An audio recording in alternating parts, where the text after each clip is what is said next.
একটি প্রতিষ্ঠান এখনও বিশ্বকাপের সম্প্রচার স্বত্ব কেনেনি। ফিফার নিয়ম অনুযায়ী বিদেশি চ্যানেলগুলো অনুমোদন ছাড়া বাংলাদেশে খেলা সম্প্রচার করতে পারবে না। বাংলাদেশে এবার বিশ্বকাপের সম্প্রচার স্বত্ব পেয়েছে সিঙ্গাপুর ভিত্তিক প্রতিষ্ঠান স্প্রিংবক।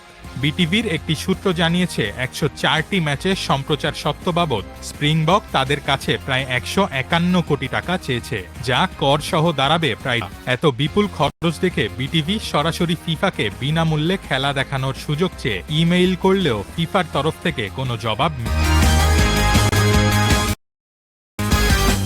বেসরকারি টেলিভিশন বা প্রতিষ্ঠানগুলো এবার স্বত্ব কিনতে জোরালো কোনো চেষ্টা করছে না। সম্প্রচারের সঙ্গে তো কর্মকর্তারা জানিয়েছেন এবারের খেলাগুলো হবে গভীর রাতে ও ভোরে। ওই সময় দর্শক কম থাকায় কাঙ্ক্ষিত বিজ্ঞাপন পাওয়ার সম্ভাবনা কম।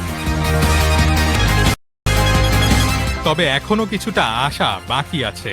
স্প্রিংবক জানিয়েছে আলোচনার সুযোগ রয়েছে এবং তারা গ্রহণযোগ্য হারে মুনাফা রেখে স্বত্ব দিতে রাজি।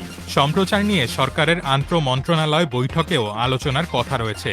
বাংলাদেশ ফুটবল ফেডারেশনও জোর দিয়ে বলছে ফুটবল প্রেমী জাতি হিসেবে বাংলাদেশে যে কোনো মাধ্যমেই হোক ফুটবল বিশ্বকাপ দেখাতেই হবে।